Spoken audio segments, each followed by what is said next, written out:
নমস্কাৰ নিউজৰ বাতৰিলৈ স্বাগতম জনাই ষ্টুডিঅ'ৰ মজিয়াত মই পল দাস চাহকাজিৰ বাতৰি অসম জাতীয়তাবাদী যুৱ ছাত্ৰ পৰিষদ যোৰহাট জিলা সমিতিৰ মধ্যকালীন অধিৱেশন প্ৰতিনিধি সভা অনুষ্ঠিত হৈ যায় নিউজৰ ৰিপৰ্ট অসম জাতীয়তাবাদী যুৱ ছাত্ৰ পৰিষদ যোৰহাট জিলা সমিতিৰ মধ্যকালীন অধিৱেশনৰ প্ৰতিনিধি সভা অনুষ্ঠিত হৈ যায় যোৰহাট জিলা সমিতি মধ্যকালীন অধিৱেশন অনুষ্ঠিত কৰা হৈছে আমাৰ ১৪খন আঞ্চলিকৰ ভিতৰত প্ৰতিখন আঞ্চলিক সভাপতি সম্পাদক উপস্থিত থকাৰ উপৰিও প্ৰতিটো শাখাৰ পৰা সভাপতি সম্পাদক উপস্থিত আছে আৰু আমি ইয়াতে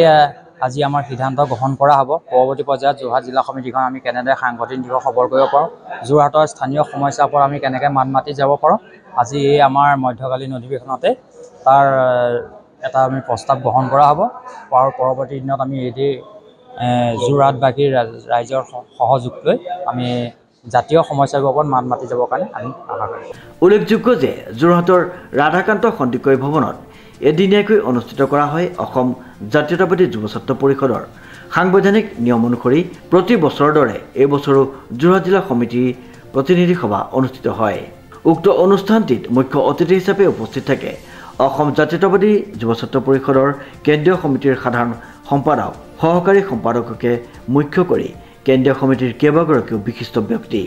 ইয়াৰে ১৪খন আঞ্চলিক সমিতিৰ সভাপতি সম্পাদককে ধৰি প্ৰতি শাখাৰ সভাপতি আৰু সম্পাদক উপস্থিত আছিল উক্ত প্ৰতিনিধি সভাত প্ৰতিশ্ৰুতিবদ্ধ হয় যে আগতকৈ অধিক শক্তিশালী হৈ অসম তথা যোৰহাটৰ সকলোখিনি সমস্যা সমাধানৰ বাট মুকলি কৰিব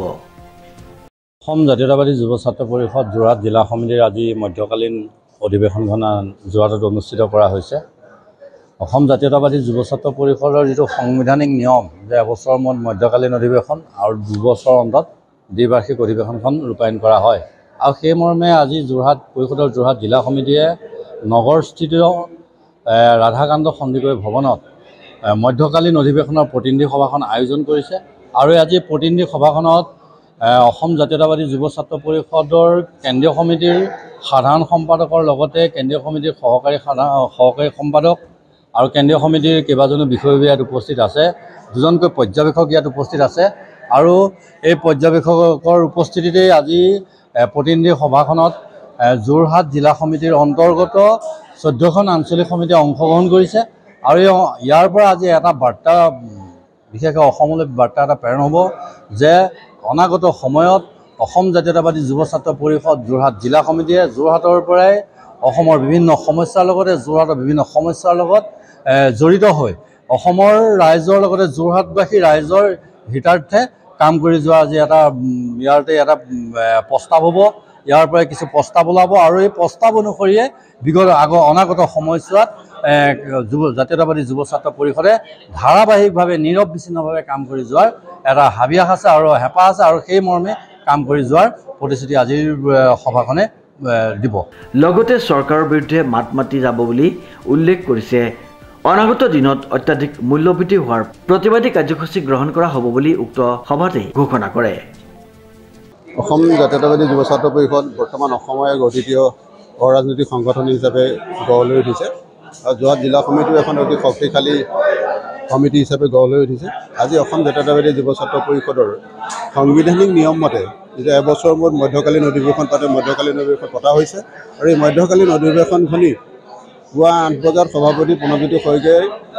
পতাকা উত্তোলন কৰাৰ পিছত চহী তৰ্পণ কৰে সাধাৰণ সম্পাদক বাবু দত্তই তাৰ পৰৱৰ্তী যিখন আমাৰ প্ৰতিনিধি সভা হ'ল এই প্ৰতিনিধি সভাখনৰ সভাপতিত্ব কৰে প্ৰণৱজ্যোতি শইকীয়াই তাৰ পৰৱৰ্তী সময়ত উদ্বোধন কৰে কেন্দ্ৰীয় সমিতিৰ সহকাৰী সম্পাদক শিৱ কলিতা ডাঙৰীয়াই আৰু ইয়াত পৰ্যবেক্ষক হৈছে দুজন কেন্দ্ৰীয় সমিতিৰ পৰ্যবেক্ষক ইয়াত নিয়োগ কৰিছে কেন্দ্ৰীয় সমিতিয়ে আৰু তাৰ সমান্তৰালভাৱে কেন্দ্ৰীয় সমিতিৰ সন্মানীয় সাধাৰণ সম্পাদক ৰাতুল বৰগোহাঁই ডাঙৰীয়াই ইয়াত উপস্থিত থাকি বিশেষকৈ আমাৰ যোৰহাট জিলা সমিতিৰ যি শক্তি যি মানে আমাৰ সাংগঠনিক দিশ তেখেতে তেওঁ নিৰীক্ষণ কৰে আৰু আশা ৰাখিছে আমি অসম জাতীয়তাবাদী যুৱ ছাত্ৰ পৰিষদে আমি আশা ৰাখিছোঁ যে এই মধ্যকালীন অধিৱেশনখনৰ সমান্তৰালভাৱে ভৱিষ্যতে আৰু এক শক্তিশালী ৰূপত গঢ় লৈ উঠিব আৰু আমিও অসম জাতীয়তাবাদী যুৱ ছাত্ৰ পৰিষদে আশা কৰিছোঁ আৰু ইতিমধ্যে আমাৰ ২৭ তাৰিখে যিখন আমাৰ কেন্দ্ৰীয় সমিতিয়ে আমাক যিখন মানে পাব্লিছ কৰিছে ঘোষণা কৰিছে যে অসমত যদি অত্যাধিক মূল্যবৃদ্ধি আছে তাৰ বাবে অৱস্থান ধৰ্মঘট কাৰ্যসূচী ৰূপায়ণ কৰিব লাগে আৰু কাইলৈ আমি অসম জাতীয়তাবাদী যুৱ ছাত্ৰ পৰিষদে অধিক সবল কণ্ঠৰে কাইলৈ আমি উপায়ুক্ত কাৰ্যালয়ৰ সন্মুখত বৰ্তমান যি অত্যাধিক মূল্য তাৰ প্ৰতিবাদ কৰিব বুলি আমাৰ সকলোৱে অসমৰ যুৱটো সকলোৱে অংশগ্ৰহণ কৰি পেলাই মানে সবলভাৱে এই প্ৰতিবাদ কৰিব বুলি আশা ৰাখিছোঁ। শ্ৰীমন্ত মাধৱ বৰুৱাৰ ৰিপৰ্ট, নিউজ নাও।